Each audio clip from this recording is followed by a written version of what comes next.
Allez, les notes pour des Bleus. Maignan 8. Beaucoup m'ont reproché de lui avoir mis que 7 contre les Pays-Bas. Là, jusqu'à la 83e minute, il avait 5, parce que il avait passé le match en spectateur. Et puis, le premier arrêt, il arrive à la 83e sur un ballon qui n'est pas cadré. Après, il y a une bonne sortie au point. Et puis, derrière, il y a cet arrêt phénoménal sur la tête de Collins qui est dans la lunette. C'est un arrêt qui vaut un but. Je pense que la succession de Lloris est plus que trouvée et qu'il va falloir se lever de bonne heure pour lui piquer la place en bleu. Pavard 5.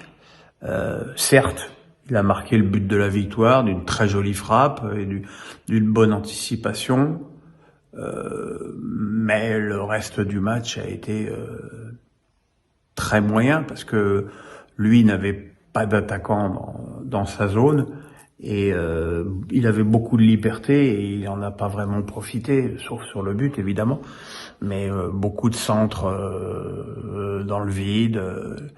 Et pas beaucoup de combinaisons avec Griezmann et encore moins avec Kolo Muani.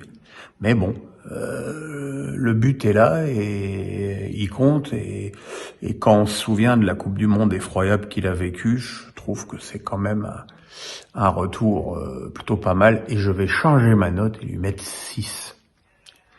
Konaté 6 aussi. Toujours aussi solide, toujours aussi serein. Évidemment, il est moins parti à l'abordage que contre les Pays-Bas, mais voilà, c'est déjà une valeur sûre chez les Bleus. Upamecano 5. Je l'ai trouvé moins bien que Konaté, quelques petites étourderies, il s'est fait éliminer une ou deux fois dans des duels, quelques mauvaises relances, même si c'est lui qui donne le bon ballon à Kolo Muani quand il dribble le gardien en première période. Mais voilà, c'était un match un petit peu plus compliqué pour lui que contre les Pays-Bas. Un peu comme toute l'équipe de France d'ailleurs. Lucas Hernandez 4. Alors à la mi-temps c'était 3, c'était horrible. Il a commis 3 fautes totalement inutiles sur Ogbene, qui était certes remuant, mais enfin bon, quand tu joues au Milan AC, tu dois pas te faire manger comme ça par un attaquant irlandais. Beaucoup d'imprécisions dans les passes, aucune combinaison de qualité avec Mbappé. Heureusement, en deuxième période, sur le plan défensif, il a été un peu mieux, même si offensivement, c'était pas son jour. Camavinga 7. Moi, j'ai toujours adoré ce joueur, donc et voilà, j'ai l'impression que peut y avoir de l'orage sur lui. Lui, il reste sec, quoi. Il est d'un calme impressionnant. Il a des dribbles de dégagement d'une fluidité exceptionnelle. Et voilà, il a vraiment régné sur le milieu de terrain, presque seul d'ailleurs. Et c'est un très bon match et une vraie alternative à Tchouaméni. Rabiot 4, un petit peu comme Hernandez, il a été un petit peu moins mal en deuxième période, avec notamment un bon tir à ras de terre, mais en première mi-temps, c'est indigne de son statut. Le nombre de mauvaises passes, de duels perdus, c'est pas possible, quoi. Voilà. Et on a retrouvé le Rabiot qu'on n'aime pas, très nonchalant. Griezmann 6. Alors sur le plan offensif, rien à signaler. Il a très peu pesé offensivement sur le match. Mais comment ne pas louer cette activité infernale qu'il peut avoir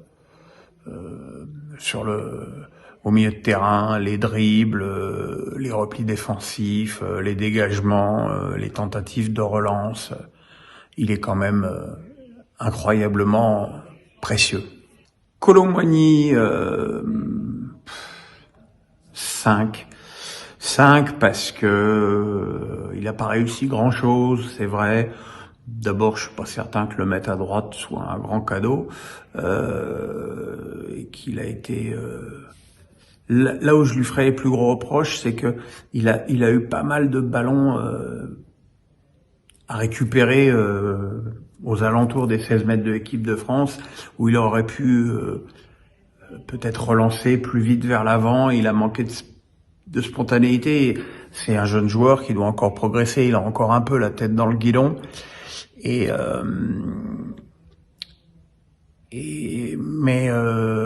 sa combativité est extrêmement louable.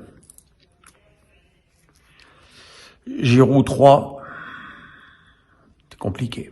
Giroud, c'est compliqué parce que même physiquement, il n'a pas existé.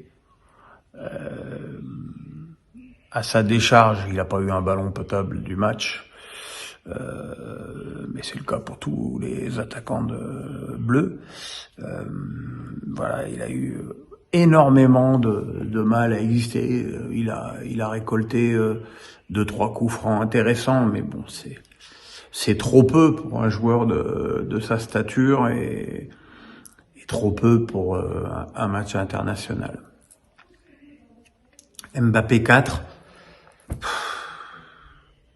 Alors c'est vrai que quand derrière toi, t'as Hernandez et Rabiot qui te mettent pas un ballon de la partie, c'est compliqué d'exister. Je l'ai trouvé étonnamment sobre. Il a quasiment pas tenté de dribble. D'abord parce que ça servait à rien, parce que comme toutes les équipes très regroupées, à chaque fois qu'il y avait le ballon, il y avait 2 adversaires sur lui, donc il allait pas se lancer dans des dribbles perdus d'avance. Voilà, il a essayé d'être utile à l'équipe, de proposer, d'être disponible. Ça, il l'a été, il y a rien à dire. Mais bon, évidemment, quand on a un joueur de cette dimension, on attend forcément beaucoup plus. Parmi les remplaçants, Moussa Diaby, il a fait une bonne frappe, mais bon, j'ai quand même trouvé ça encore un peu léger. Tchouaméni, il est rentré dans la mauvaise période des Bleus et il a eu un peu de mal à exister. Et Koundé, en quelques minutes, il a montré tout ce qu'il faut pas faire au poste d'arrière droit. Il a presque fait regretter Pavard, c'est vous dire.